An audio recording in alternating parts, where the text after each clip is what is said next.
fisiologia, e era tido evidentemente em alta conta pelos colegas.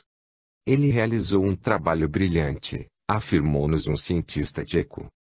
Em quase todos os laboratórios que visitamos nos países satélites vimos que os livros mais recentes de Sergeyev sobre pesquisas do cérebro eram cuidadosamente estudados. Os cientistas comunistas estavam sobretudo alvoroçados com o novo descobrimento de Sergeyev relativo a um aspecto inusitado do cérebro de Mikhailova. A maioria das pessoas gera uma voltagem elétrica 3 ou 4 vezes maior na parte posterior do cérebro do que na parte anterior, disse Sergeyev. O cérebro de Mikhailova gera uma voltagem 50 vezes maior na parte posterior do que na anterior. Claro está que essa descarga elétrica do cérebro é tão fraca que precisa ser ampliada 4 milhões de vezes para ser registrada e observada. Sergeyev, que descobriu esse padrão cerebral em cerca de 7% das pessoas que já testou, acredita tratar-se de um bom indício de que elas têm um poder psíquico superior ao comum. O segundo filme sobre a Sra. Mikhailova apareceu na tela. Tudo o que os senhores viram até agora no primeiro filme é a expressão externa da telecinese. E o PK visto como qualquer um poderia observá-lo, disse Sergeyev. Agora, com novos instrumentos, podemos ter uma ideia do que é a telecinese vista por dentro. Vamos descobrir o que acontece a um ser humano quando ocorre o PK. Nesse filme, Mikhailova apareceu sentada no interior de uma câmara de eletronicamente insulada, de um laboratório de fisiologia em Leningrado. Trazia na cabeça um capacete de couro, que lembrava os primeiros capacetes dos aviadores, cobertos de elétrodos. Tinha nos pulsos braceletes de couro também providos de elétrodos. Como um astronauta, estava toda amarrada e cheia de fios. Instrumentos mediam os batimentos cardíacos e as ondas cerebrais. A certa distância dela, os novos detectores de Sergeyev mediam os campos biológicos a quase 4 metros do seu corpo. Como já o havia feito, Mikhailova começou a mover as mãos circularmente acima dos objetos que estavam sobre a mesa. O rosto enrugou-se-lhe com a intensidade do esforço enquanto ela forcejava por ativarem os seus poderes de PK. Fizemos um resumo do que aconteceu depois valendo-nos dos elementos fornecidos pelo filme, por entrevistas subsequentes e pelas reportagens já publicadas. Durante a fase de aceleração, o EEG acusou tremenda atividade na região do cérebro que controla a visão. Seria a explosiva atividade dessa parte do cérebro uma das razões por que ela ficava, às vezes, temporariamente cega depois de um teste de PK. Enquanto nele se concentrava ferozmente, o eletrocardiógrafo revelou que os seus batimentos cardíacos se haviam quadruplicado, passando a 240 por minuto. O objeto diante de Mikhailova principiou a mover-se. Seriam os novos detectores capazes de surpreender o PK em ação? Súbito os detectores de Sergeyev mostraram uma coisa que os pesquisadores ainda não tinham tido ocasião de ver. Os poderosos campos magnéticos à volta do corpo de Mikhailova puseram-se a pulsar. Era como se ela tivesse obrigado uma onda de energia a vibrar através do invisível invólucro energético à sua volta. O cérebro e o coração pulsavam em ritmo com essas vibrações em seu campo de força. Não somente pulsava todo o seu campo de força, mas também os detectores mostravam que esse campo de força pulsante se focalizara na direção do seu olhar. Mas como é que esse campo de força pulsante, que ela focalizava no objeto, o fazia mover-se? Acredito que as vibrações nos campos que lhe cercam o corpo atuam como ondas magnéticas, teorizou Sergeyev. No momento em que ocorrem, as vibrações ou ondas magnéticas fazem que o objeto focalizado pela Sra. Mikhailova, mesmo que seja alguma coisa não magnética, proceda como se estivesse magnetizado. Fazem que o objeto seja atraído no repelido por ela. A teoria do Dr. Sergeyev sobre o PK também se apregoada à descoberta soviética de uma nova forma de energia que circula através do corpo humano e da qual se faz menção em capítulos subsequentes. Veja o apêndice A, 13.4. De modo que a expressão mente sobre matéria não era totalmente sobre campo de força. No entender dos soviéticos, esse campo de força vibrante seria o mecanismo mediante o qual a mente produz, ao menos, algumas espécies de PK. A serem corretos os testes, os soviéticos lavraram um belo tento no domínio do PK. Era estranho estarmos fechados no interior da embaixada tcheca em Moscou ouvindo os cientistas russos discorrerem sobre o descobrimento de vibrações. Os russos talvez não se tenham dado conta disso, mas durante décadas se tem perguntado a médiums em transes profundos, que é que faz o PK, a ESP ou os transes acontecerem. E dos médiums do mundo inteiro, sem nenhum contato entre si, tem vindo respostas quase idênticas, vibrações. Os médiums em transe explicam que o corpo humano é feito de um campo ou corpo de energia, que vibra. Quando se acelera a frequência de vibração desse campo, a energia ou a informação de outra dimensão pode passar através de nós. Mas enquanto Bulhavitz não descobriu os campos invisíveis de energia do corpo, ninguém sabia exatamente o que os fazia vibrar, nem como acontecia uma coisa dessas. Uma médium inglesa, Grace Rosier, predisse que logo teríamos instrumentos de alta frequência para intensificar os poderes da ESP, acelerando as vibrações dos nossos campos energéticos. Afirmam os soviéticos que já inventaram máquinas para criar campos magnéticos e outros tipos de campos artificiais que aumentam o poder psíquico, principalmente a telepatia e o PK. Veja o capítulo 10. De acordo com o Dr. Ravitz no Yale Journal of Biology and Medicine de 1951, a ação do Sol e da Lua também influi no campo de força do corpo. O Dr. CGI concorda. A ocasião mais favorável para o PK é durante os distúrbios magnéticos da Terra causados pela atividade das manchas solares.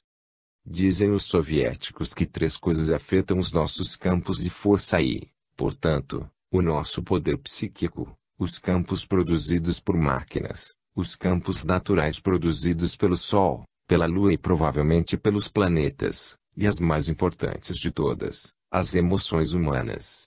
E, afiançam os soviéticos, não somente se faz sentir o efeito emocional do médium sobre o próprio campo de força, como também as emoções dos observadores.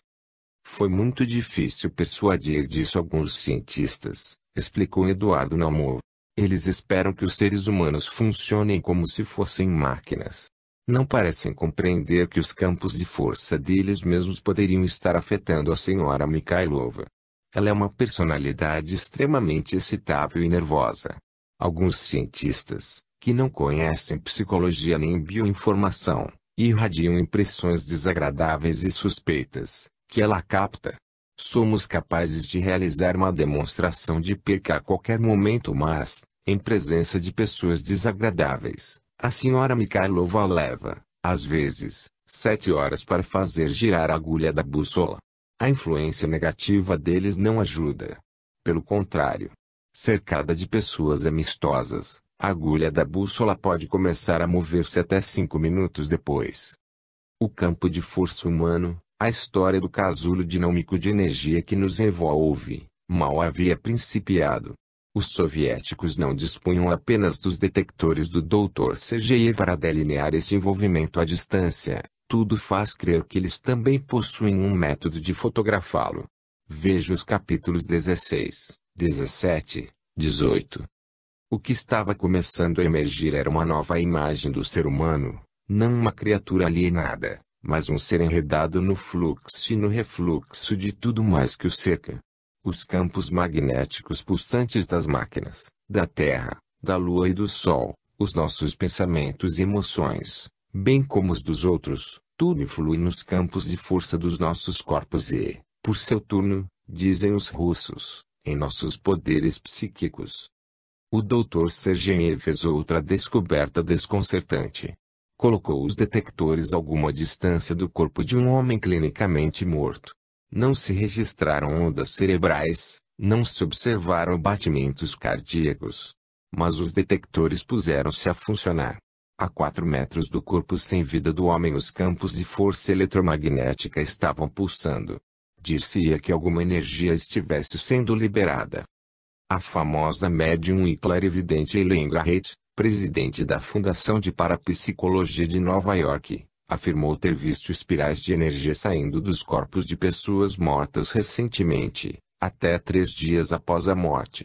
estariam os detectores de CGI captando o mesmo fenômeno. O que é mais estranho ainda é que os gráficos do detector obtidos do corpo clinicamente morto eram semelhantes aos registros do detector conseguidos quando Mikhailova movia objetos à distância. Em ambos os casos, de PK e de morte, parecia haver liberação de energia. Com a nova pesquisa do Dr. Sergeyev, disse o Dr. Zdenek Redak, ilustre cientista tcheco ligado ao Instituto Militar de Praga, deixamos para trás o velho método de observar a telecinese somente pelo lado de fora. Agora podemos detectar e registrar esses extraordinários poderes humanos por meio de instrumentos. E o primeiro passo para compreender e aproveitar a nova energia. Um dos observadores ocidentais, o Dr. Jurgen Keil, da Universidade da Tasmânia, escreveu: os cientistas russos e tchecos na reunião encararam os fenômenos psíquicos como fatos físicos que finalmente serão controlados como os das ciências ortodoxas. O enfoque russo é mais impressionante e merece um estudo sério dos países ocidentais. Uma coisa parece clara a respeito das pesquisas sobre Mikhailov e todos os registros de mudanças assombrosas das ondas cerebrais, batimentos cardíacos e campos eletromagnéticos. Os detratores de Nelia deviam pensar, na verdade, em algo menos arcaico do que ímãs e fios.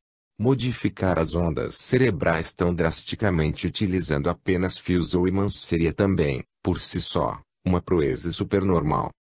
Que haveria por detrás da história de impostura que envolvia Mikhailova? Teria sido tudo fabricado.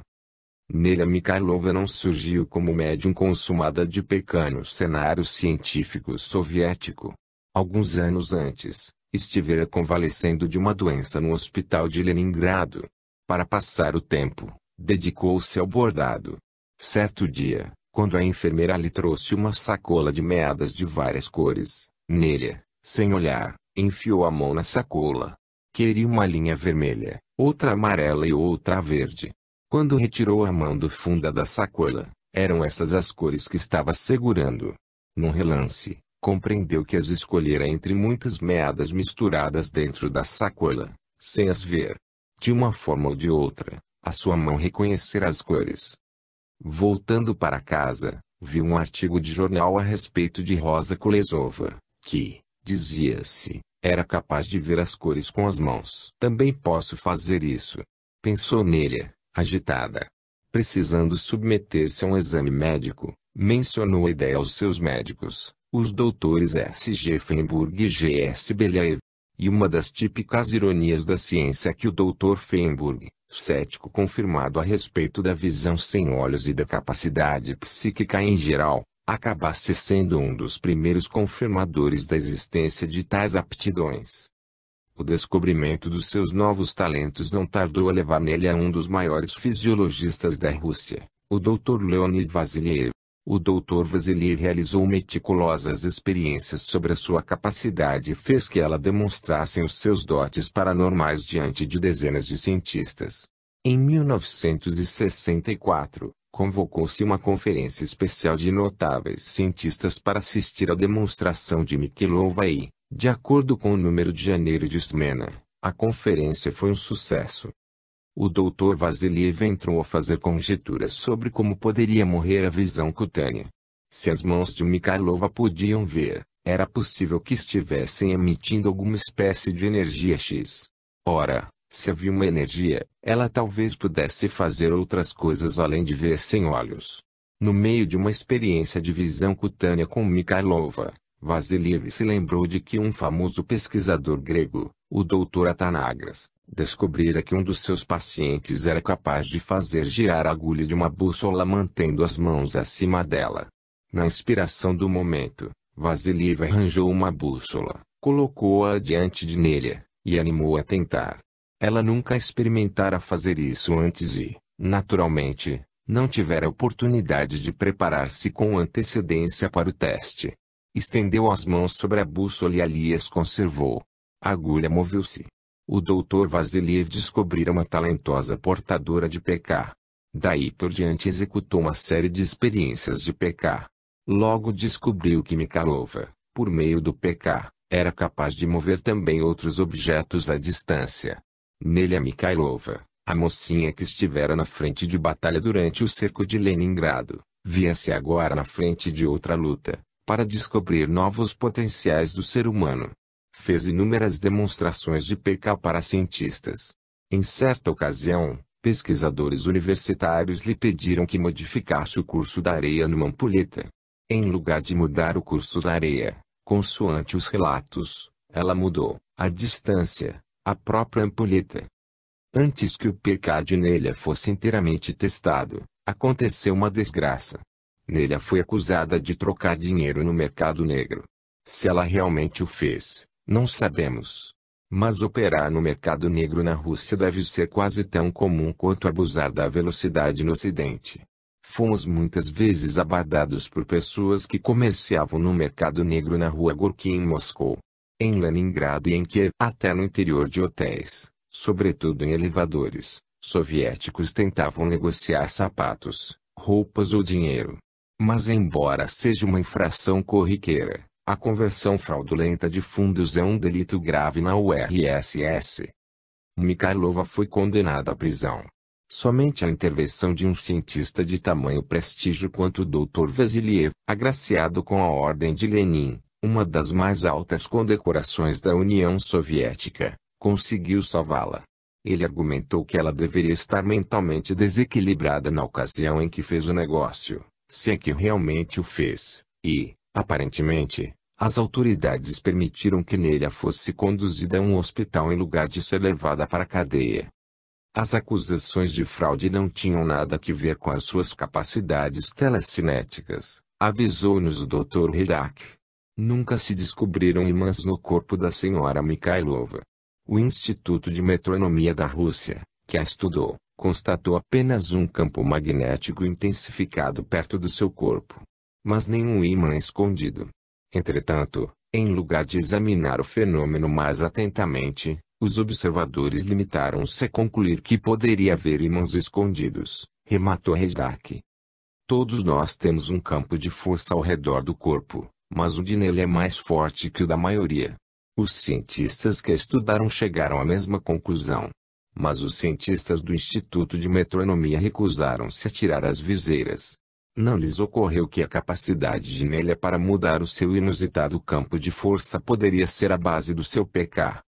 Não há dúvida de que um rol impressionante de cientistas soviéticos concordou com Hidak, Sergeyev e Naumov que o PK de Nelia não era uma impostura.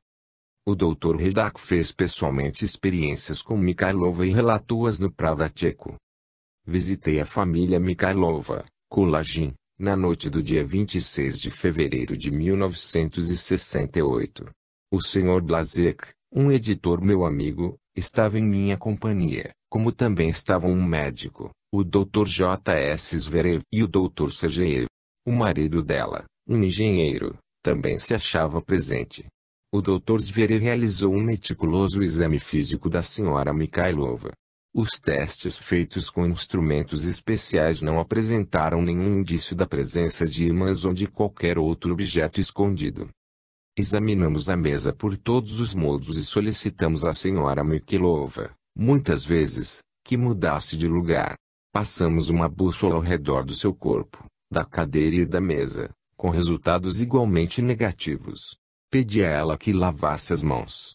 Após concentrar-se, ela fez girar a agulha da bússola mais de 10 vezes, depois moveu toda a bússola com seu estojo, uma caixa de fósforos e uns 20 palitos de fósforo ao mesmo tempo.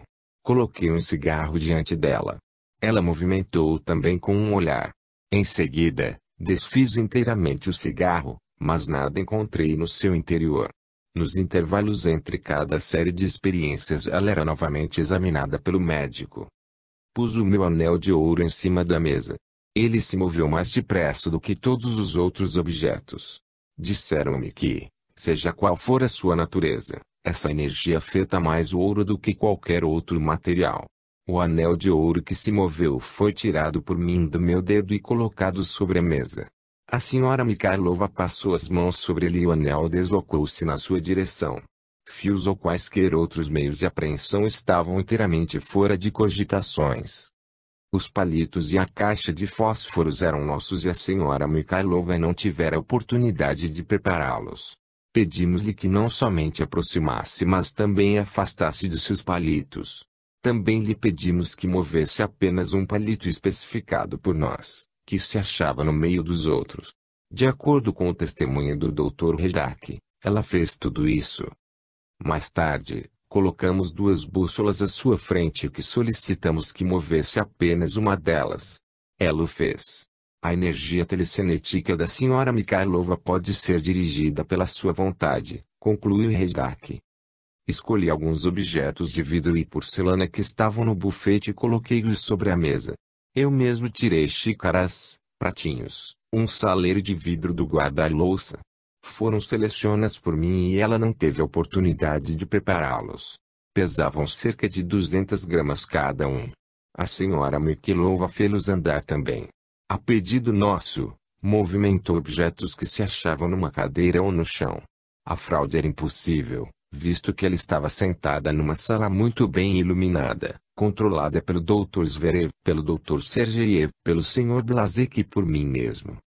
Fizemos outra experiência curiosa, contou-nos o Dr. Redak. Enchemos uma tigela de vidro de fumaça de cigarro e colocamos-la de cabeça para baixo diante dela.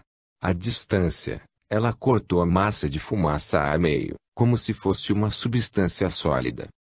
Realizadas essas experiências, a senhora Mikhailova se sentiu totalmente exausta. Quase não tinha pulso.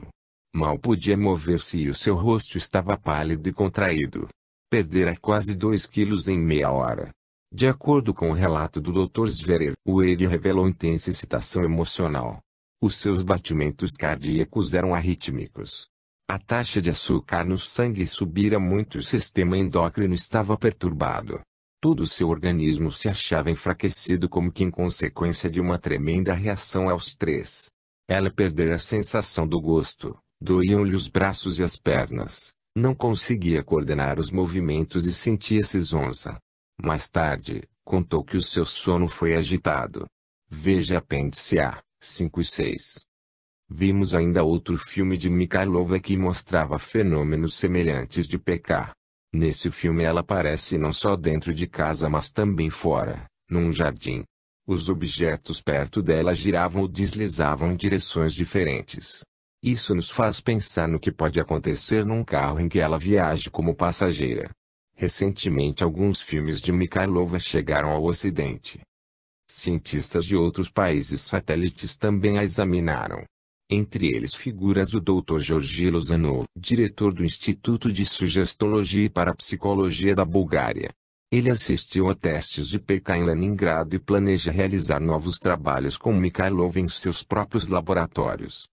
O Dr. Milan Rizl, antigo bioquímico e parapsicologista de Praga, que se refugiou nos Estados Unidos, aludiu a Nelia Mikhailova em seus artigos no Ocidente, insinuando que ela talvez seja uma impostora.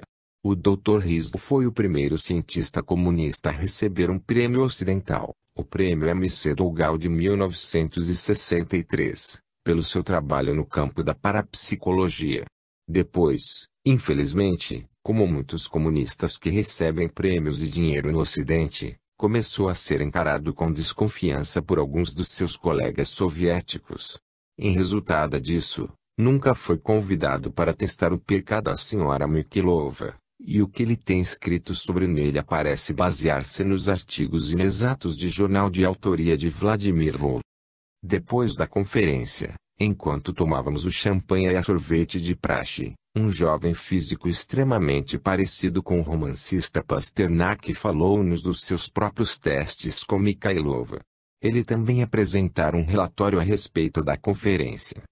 Esta é a verdadeira ponta da caneta que ela moveu, disse o Dr. V.F. Schweitz, apontando para a caneta que estava em sua mão como se ainda conservasse vestígios da energia indefinível que Mikhailova irradiava. Como físico, sei que a telecinese não pode existir, mas arma o ser humano sei que a vi. Todos os físicos do centro atômico de Dubna estavam interessadíssimos em telecinese, ajuntou ele. Mas pareciam acreditar que, se o admitissem, precisariam abandonar a física e começar a estudar parapsicologia. Que pensavam dela os outros físicos? Perguntamos. Numa importante experiência de Moscou, os físicos, alguns famosíssimos, organizaram pessoalmente a experiência. Colocaram diversos objetos não magnéticos no interior de um cubo de plexiglass. Ela moveu os objetos telecineticamente. Eles disseram: Graus, devemos ter cometido algum erro na preparação do teste. Talvez algum tipo de energia conhecida tenha passado pela fração de milímetro que existe entre a mesa e o plexiglass. Vetis reprimiu o riso. Foram tão criticadas as suas declarações, que eles resolveram tornar a testá-la. Se Mikhailova pode mover um objeto, perguntamos, poderá também mover moléculas químicas como nitrato de prata numa emulsão fotográfica? Em outras palavras, poderá fazer aparecer-se uma imagem num papel fotográfico? Sim, afirmou Schweitz. Ela pode fazer as letras ou aparecerem num papel de fotografia. Às vezes pode também transferir a silhueta de uma imagem que viu para o papel fotográfico.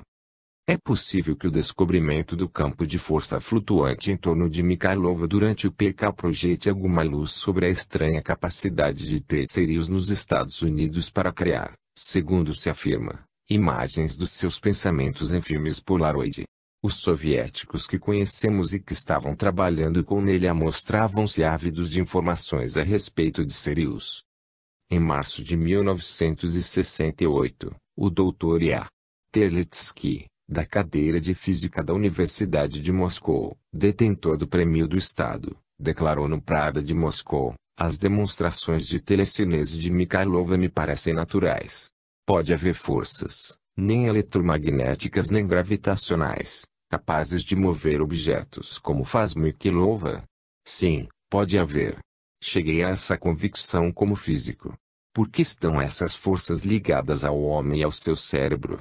Para responder à pergunta precisamos de novas pesquisas científicas. Uma nova força, uma energia ligada às pessoas, uma energia conhecida ou desconhecida que pode ser dirigida pela mente. Eis o motivo para que a excitação, o interesse, atingiram graus insuspeitados na União Soviética. Se pensarmos no PK como força que empurra palitos de fósforo ao redor de uma mesa, ou que faz voar jarros de água pelo ar, não estaremos atinando com a ideia dos soviéticos. Eles estão procurando as leis gerais implícitas nesse fato espetacular, mas essencialmente destituído de importância, como só foi importante o papagaio empinado para captar uma centelha de raio porque conduziu ao descobrimento das leis fecundas da eletricidade. O Dr. Alexei Gubiko, do Instituto Ucraniano de Psicologia, acredita: utilizaremos o PK e a ESP na educação e no controle mental das máquinas. Outros soviéticos dizem: usaremos essa bioenergia em processos físico-químicos e na medicina. Até agora, as pesquisas soviéticas feitas com Mikhailova já forneceu valiosas percepções do desconcertante fenômeno do biomagnetismo, outro campo a que atualmente se dá ênfase na Rússia. A mente de Mikhailova podia fazer que vibrassem os campos eletromagnéticos à sua volta. Na Inglaterra, Baker e Delaware descobriram que até campos magnéticos muito fracos, ao vibrarem, são capazes de diminuir a taxa de colesterol no sangue e o número das células brancas. Alguns cientistas comunistas acreditam que essa nova forma de energia que se irradia dos seres humanos pode ser coligida e armazenada. Veja o capítulo 28. O PK parece ser o mais fácil dos fenômenos psíquicos como objeto de experiências básicas. Através do PK desvendaremos as forças existentes por detrás de grande parte do paranormal, dando-nos um domínio mais amplo das forças vivas do universo, disseram eles. Mas o PK também tem o seu lado negro. Depois de uma violenta erupção de atividade de PK do gênero Trasgo, que durante meses perseguiu as instalações elétricas e mexeu com móveis num edifício de Rosenheim, na Alemanha Ocidental, R. Brunner, porta-voz do Departamento de Obras de Rosenheim, chamado para investigar, comentou na revista de Parafísica, Vol. 3, N. Graus 3, 1969, foi alarmante imaginar as catástrofes que poderiam ocorrer no domínio da tecnologia se tais forças, independentes da vontade dos técnicos, pudessem influenciar relés elétricas, e perturbar funções de todos os gêneros. Por essa razão, no interesse do bem-estar comum da humanidade, os cientistas deveriam tentar iluminar esse canto escuro dos nossos conhecimentos. Tornou-se necessário postular a existência de um poder até agora desconhecido da tecnologia, de natureza, força e direção indefiníveis. É uma energia que está muito além da nossa compreensão. Bastaria uma rapidíssima aplicação dessa energia X a qualquer instalação complicada, uma base de mísseis, uma usina de energia hidrelétrica, as instalações elétricas de uma cidade moderna, para provocar o caos total. Um parapsicologista norte-americano comentou: o PK pode ser a arma decisiva. Pesquisadores soviéticos do PK, como Naumov, nos repetiram fervorosamente: espero apenas que o PK não caia nas mãos de quem possa empregá-lo como arma. No verão de 1969 nos chegaram notícias de uma fonte fidedigna de que novos trabalhos sobre PK e Nelia Mikhailova continuam a realizar-se na Rússia. O trabalho envolve intensas investigações dos campos que lhe cercam o corpo. Disse que os soviéticos encontraram outras pessoas, além de Nelia Mikhailova, dotadas de talentos semelhantes. Pesquisas sobre PK, de natureza não revelada, estão sendo levadas a cabo em Tbilisi, na Geórgia. Fora disso, cientistas soviéticos afirmam estar investigando o pronunciamento de um biologista francês, segundo o qual, através do PK, os seres humanos podem influir no ritmo de degenerescência radioativa. Esse cientista, que prefere permanecer anônimo se bem seja muito conhecido na literatura parapsicologia, pediu a adolescentes que tentassem acelerar ou retardar a decadência radioativa da matéria. E, segundo afirma, o contador GG mostrou que eles foram bem-sucedidos numa série de testes. É interessante que ele tivesse escolhido crianças, um grupo frequentemente associado a exibições do gênero trasgo. Mas os russos estão provavelmente mais interessados na afirmativa de que o enigmático PK pode influenciar a matéria básica. Talvez Nelia também possa afetar a matéria radioativa. Nelia parece ser uma médium versátil, como Eusépia Palladino e outros médiums famosos de antanho. Afirma-se que ela é telepata, clarividente, psicométrica e dotada de PK. Os soviéticos, porém, não a encaram como artista ou como personalidade de exótica plumagem. Veem nele um meio para descobrir princípios. As questões importantes a seu respeito não devem centralizar-se na médium propriamente dita, mas em descobrimentos científicos como o do Dr. C.G. de que os campos biológicos flutuantes estão, aparentemente, relacionados com o PK. Os comentários dos esquadrões de combate à fraude e as denúncias de imãs em lugares íntimos, totalmente impertinentes, não têm qualquer relação com a pesquisa em neurofisiologia. Nelia tem sido um meio para ajudar os dentistas a elucidarem esses novos caminhos. E não é muito fácil ser um meio. Existem os ataques pessoais, suezes, de noticiaristas como Voo, que acarretam uma fuzilaria de cartas e chamados telefônicos desagradáveis. Além das perseguições públicas, Nelia também é submetida a uma grande tensão física durante os testes de PK. Mas Nelia Mikhailova cresceu lutando, cresceu durante o cerco de Leningrado, numa das piores situações de privação e tensão que o mundo já conheceu.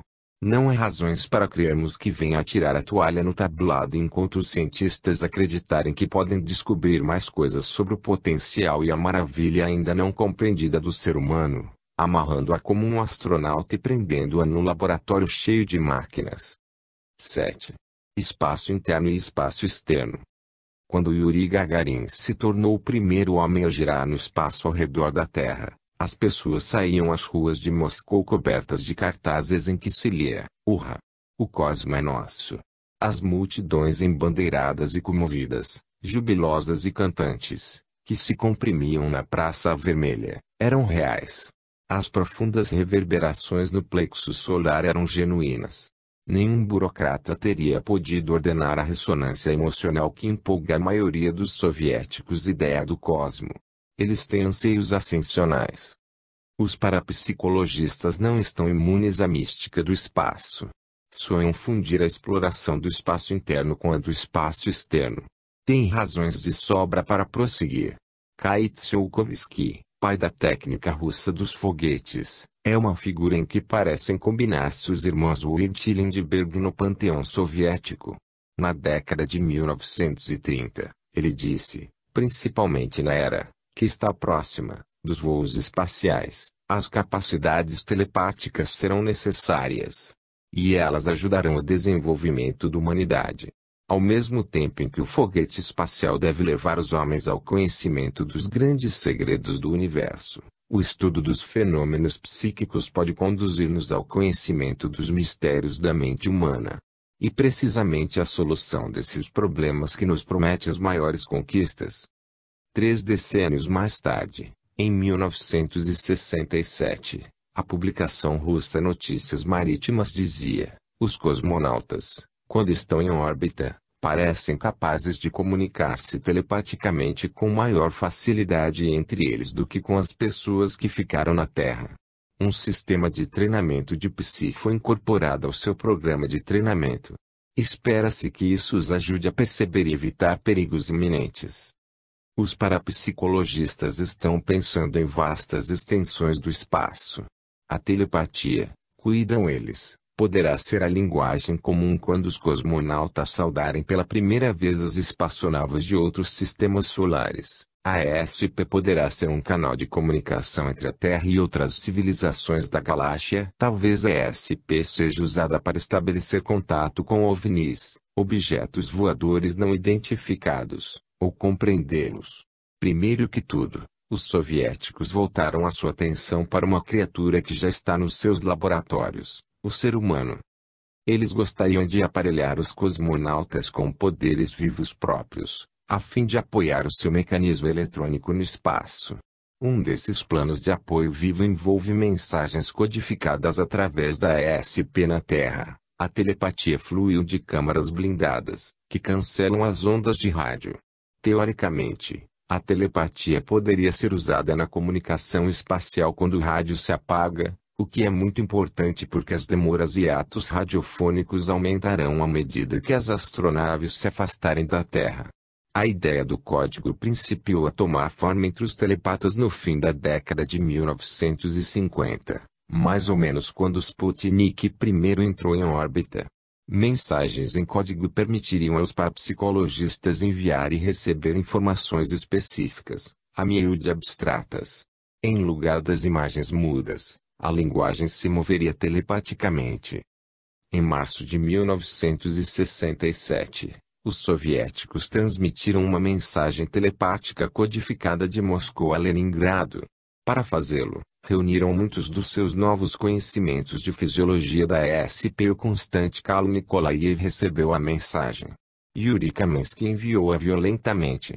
Kamensky imaginou, com todos os seus sentidos, que estava tirando o chaleque de Nikolaev.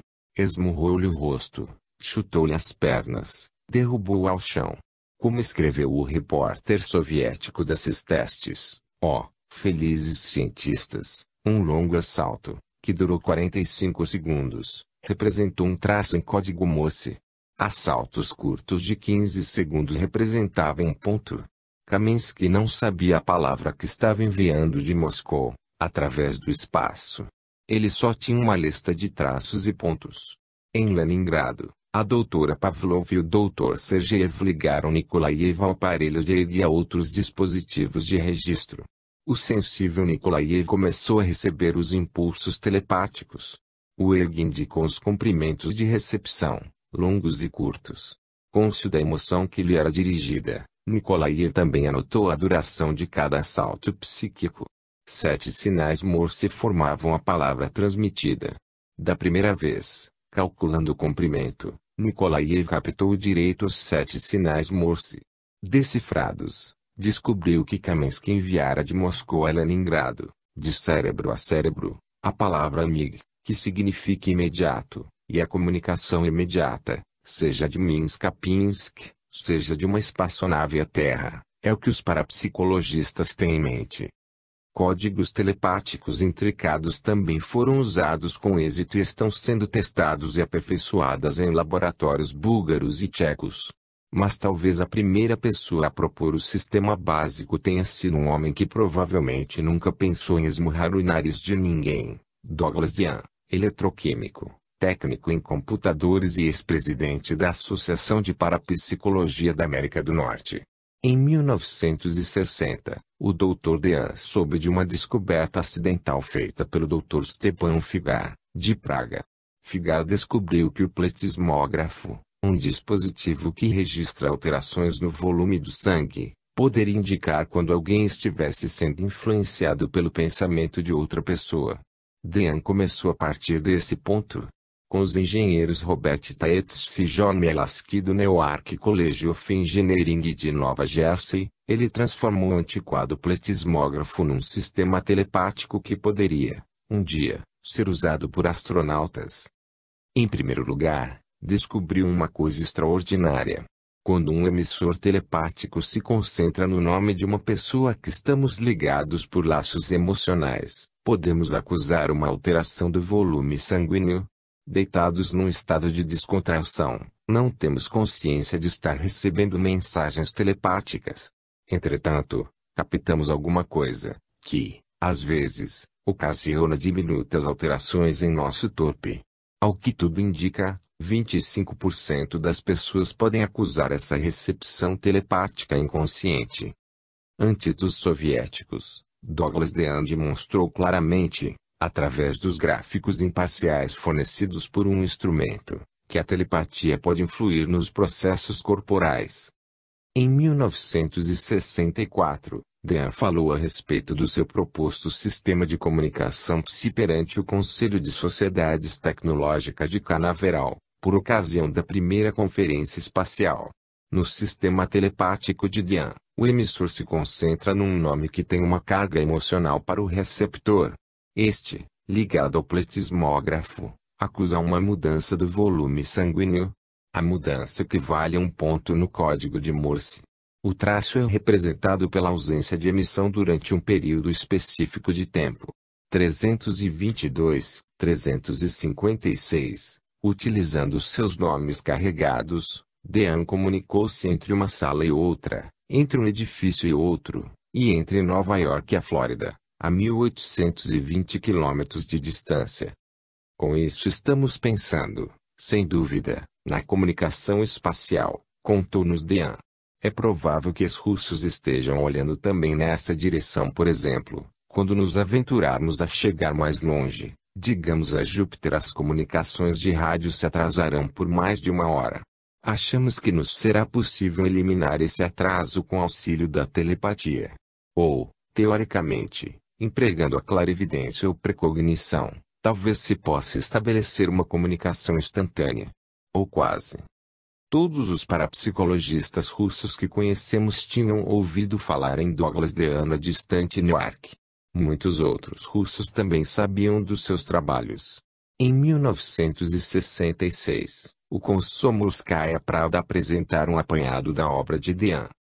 Tanto os sistemas de comunicação psi-norte-americanos como os soviéticos transmitiam as suas mensagens essencialmente fundadas nos processos físicos inconscientes provocados pela telepatia. Pensamento Nikolaev, gráfico analisador decifrador. O ser humano é um componente num sistema de comunicação, exatamente como uma válvula de imagem de televisão. O humano é a parte mais sensível, máquina alguma consegue reproduzi-lo. O sistema de Dean tem uma quantidade adicional. O receptor não precisa ser um médium rigorosamente treinado. Entretanto, infinitamente melhor amparados do ponto de vista financeiro do que o dedicado Dean, os russos, com os seus aparelhos caros e os seus receptores especializados, podem desenvolver um sistema mais flexível. Haverá alguma razão para pensar que isso os perturba?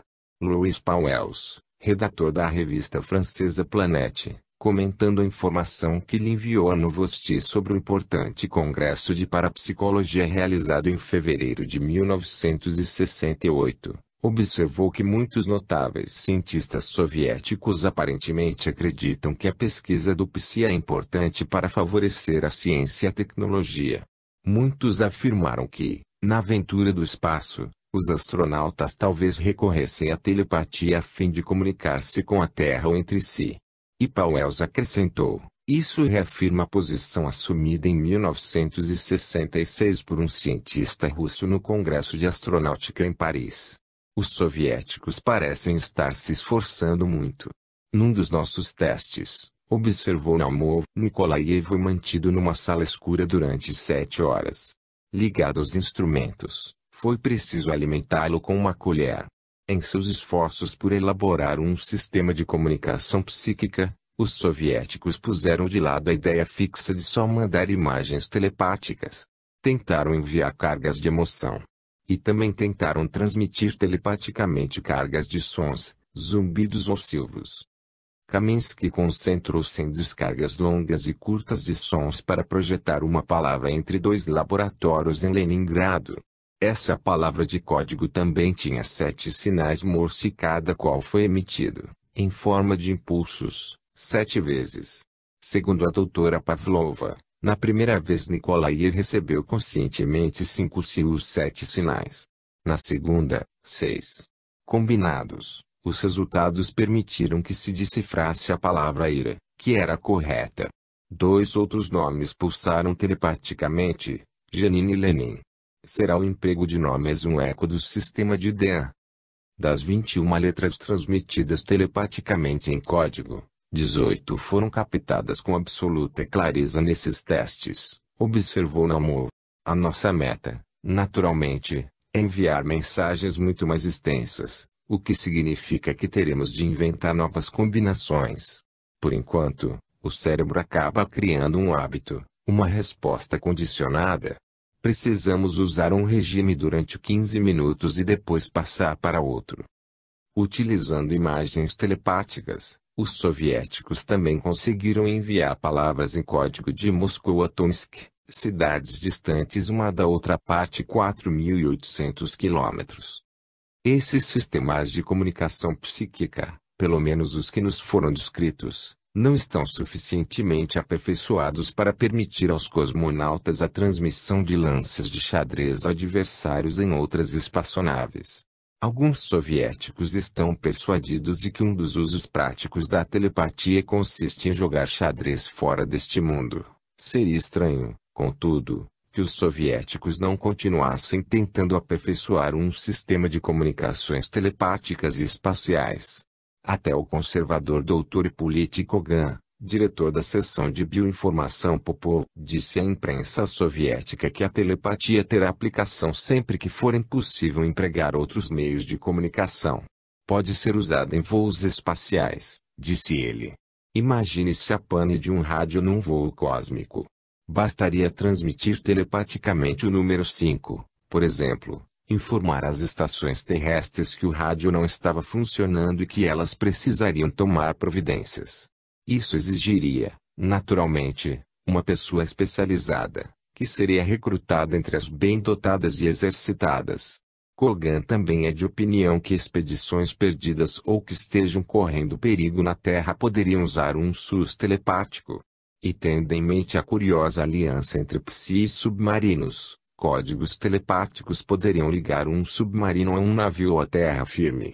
De maneira ainda mais secreta, o exército poderia usar um sistema dessa natureza quando outros tipos de comunicação fossem inconvenientemente barulhentos. Alguns cosmonautas russos já testaram a telepatia aqui ou no espaço?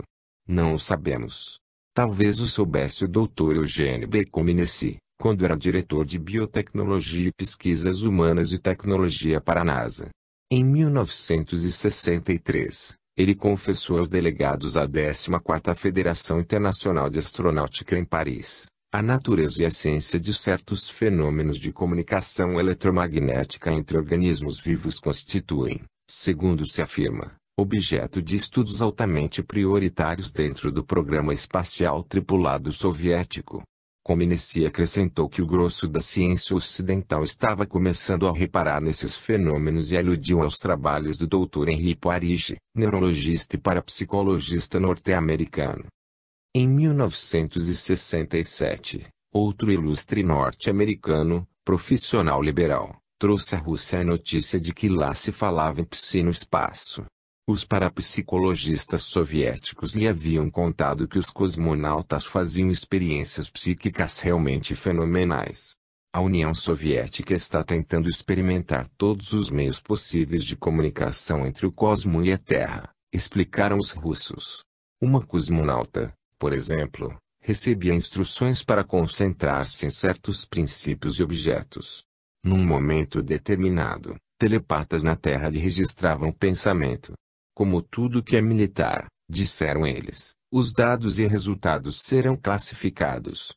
Do lado mais leve, dois cientistas tchecos nos contaram que Khrushchev, famoso por vangloriar-se de tudo que havia debaixo do sol, não ignorava o psi. Afirma-se que o presidente Khrushchev teria dito, já usamos a ESP no espaço. Kay Turner, presidente da Fundação de Parapsicologia da Califórnia em San Diego, era a única norte-americana na Conferência de Moscou em 1966. Relata ela que, segundo se depreendia das discussões, um considerável trabalho soviético estava sendo feito sobre as faculdades psíquicas nas condições de ausência de peso do espaço externo. Os soviéticos também estavam treinando cosmonautas em yoga e hipnose para realizar experiências no espaço, de acordo com a Sra. Turner. É claro, observou ela, que eles faziam muito mais perguntas do que declarações. Talvez por termos chegado durante um período de congelamento, todas as vezes que fazíamos alguma pergunta sobre o espaço, recebíamos a mesma resposta. Sim, mas por que vocês não nos falam sobre os astronautas norte-americanos? Eles estão fazendo alguma coisa com o psi. Isso, evidentemente, não facilitava a conversação. Não existem relatórios oficiais de treinamento de ESP em nosso programa. Não queríamos impingir aos russos outra história parecida com a do Nautilus. Se eles já não tinham marcado um primeiro tento, uma história como essa aparelharia seguramente o próximo cosmonauta com exercícios de ESP. O único anúncio de treinamento de ESP para cosmonautas estampado em notícias marítimas relaciona-se em parte, provavelmente, com um plano engenhado pelo falecido professor Gellerstein, doutor em Biologia e Parapsicologia da Popov. Em 1966, o Dr. Gellerstein realizou uma palestra sobre precognição, assunto que acabava de ser excluído da lista proscrita. Os cosmonautas viajarão a velocidades tão grandes, disse ele, que terão de ser capazes, literalmente, de prever o futuro. A fim de poder reagir a emergências em tempo hábil, precisam aprender a ver o que vai acontecer. Alguns raros seres humanos têm, aparentemente, o dom da predição. Por conseguinte, relatou Gellerstein, foi elaborado um programa para treinar cosmonautas a desenvolver pelo menos alguma dose de precognição. Mais uma vez, os soviéticos põem mais sua fé no treinamento, na ideia de que, se uma pessoa pode fazer uma coisa, muitas talvez possam exercitar-se para fazê-la.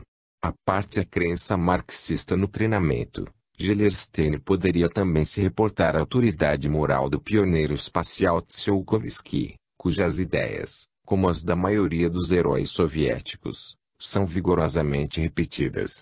Tsiolkovsky estava convencido de que o homem terá de desenvolver capacidades psíquicas latentes para operar corretamente no estranho meio espacial. À medida que enceta novas investigações de campos biológicos e do próprio homem, o nosso programa espacial, que já tem a seu crédito uns 2.500 novos progressos científicos, poderá trazer-nos também novas e surpreendentes conquistas no campo da ESP. 8. OVNIs e Psi. Procurando o Messias Cósmico.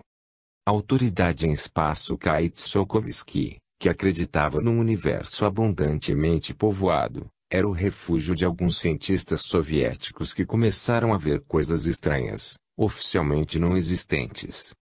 Por volta das 21h30 do dia 26 de julho de 1965, três astrônomos soviéticos, Roberto Vitoniek, Esmeralda Vitoniek e Emil Deres, estudavam nuvens luminosas em Ogle, na Letônia. Olhando na direção do noroeste, repararam subitamente numa estrela brilhantíssima que se movia lentamente para o oeste. Depois de vê-la com os binóculos, os astrônomos apontaram a preço o telescópio para a estrela. Vimos um disco em forma de lente, de quase 100 metros de diâmetro, com uma esferazinha visível no centro. Três outras esferazinhas giravam devagar em torno do grande disco. As quatro esferas eram de um verde fosco. Todo o sistema diminuía de tamanho como se afastasse da Terra. Depois de uns 20 minutos, mais ou menos, as esferas externas principiaram a apartar-se do disco. A que estava no centro também pareceu distanciar-se dele. Às 22 horas todas haviam desaparecido. Os astrônomos calcularam que esses estranhos objetos verdes se achavam a cerca de 260 quilômetros da Terra. A julgar pela velocidade do seu movimento no campo de visão, o sistema permanecia imóvel no espaço e o seu aparente movimento nada mais era do que a rotação da Terra, disseram os astrônomos. Alguns anos antes, difundiram-se rumores a respeito de grandes objetos brilhantes que percorriam os céus do Cazaquistão, aterrorizando os camponeses e fazendo-os voltar à igreja. Na verdade, o radar soviético vem captando objetos voadores não identificados há 20 anos, anunciou o Dr. Felix Uzegel, do Instituto de Aviação de Moscou, num fascinante artigo publicado pela revista Smena, em abril de 1967. Outros relatos surpreendentes se seguiram em revistas como Baikal, Técnica da Juventude, Vida Soviética, Conhecimento e Trabalho. O Dr. Ziegel, ligado aos parapsicologistas de Popov, teve permissão para divulgar a história do OVNI e liberar algumas narrativas explosivas, que haviam pressionado as autoridades durante anos. Ziegel escolheu observações bem documentadas de cientistas merecedores de crédito. Um exame de alguns dos observadores citados por Ziegel mostra que não havia probabilidade de que eles confundissem a Lua, um pedaço de bola incandescente, ou Vênus em ascensão com um pires. E também mostra porque os parapsicologistas já começaram a teorizar acerca das maneiras de comunicar-se com inteligências vindas do espaço. Uma expedição geofísica de Leningrado, composta de 8 homens, estava acampada nas montanhas do Cazaquistão. Eram 23 horas do dia 16 de agosto de 1960. Os súbitas viram um brilhante objeto alaranjado, em forma de lente, correndo acima dos topos das montanhas. O chefe do grupo, Dr. Nikolai Sochevanov, professor de Geologia e Mineralogia, afirmou que o diâmetro do estranho objeto era 50% maior do que o da Lua visto do seu ponto de observação. Conservando uma velocidade constante, o disco alaranjado voou do norte para o sul, zigue-zagueou no rumo do sudeste, descreveu um arco e desapareceu atrás das montanhas. As suas bordas eram menos luminosas do que o centro. Outro grupo de cientistas acampado no norte do Cáucaso também avistou um disco avermelhado cabriolando no céu. O chefe desse grupo, o geofísico Dr. V.G. Krylov, descreveu-lhe a trajetória como um tanto ou quanto errática, finalmente espiral. O disco mudou de cor, passou do vermelho para o branco azulado. Em 1964, todos os ocupantes de um avião soviético, um Tu-104A, que fazia o trajeto normal entre Leningrado e Moscou, viram um disco grande, brilhante, de aparência metálica, passar por baixo do avião. O Dr. Vyacheslav Zaitsev, estudioso dos OVNIs na história antiga, estava felizmente a bordo do aparelho. Contou que o disco, que se manteve paralelo ao avião por algum tempo, tinha uma protuberância no centro, que parecia uma cabina. A doutora Ludmila Tsikhanovich, astrônoma geodética, também avistou no Cáucaso um disco brilhante parecido, e acompanhou-lhe o curso, diurno, no ano de 1965. Esse tinha igualmente uma protuberância em forma de cabina. Ao que tudo indica, certo número de aviões soviéticos foi seguido por objetos desconhecidos, que se diria inteligentemente governados. Famosos pilotos russos. Valentin Akuratov, navegador-chefe da aviação polar soviética, relatou um dos seus encontros com OVNIs em 1956. Estávamos empenhados no reconhecimento estratégico do gelo na Groenlândia. Saímos das nuvens para uma nesga de céu claro e, de chofre, notamos um aparelho desconhecido que seguia um rumo paralelo ao nosso, à esquerda. Parecia uma grande lente irisada de bordas pulsantes. Julgando tratar-se de um aparelho norte-americano desconhecido, voltamos a mergulhar no meio das nuvens, a fim de evitar um choque. Depois de 40 minutos de voo, as nuvens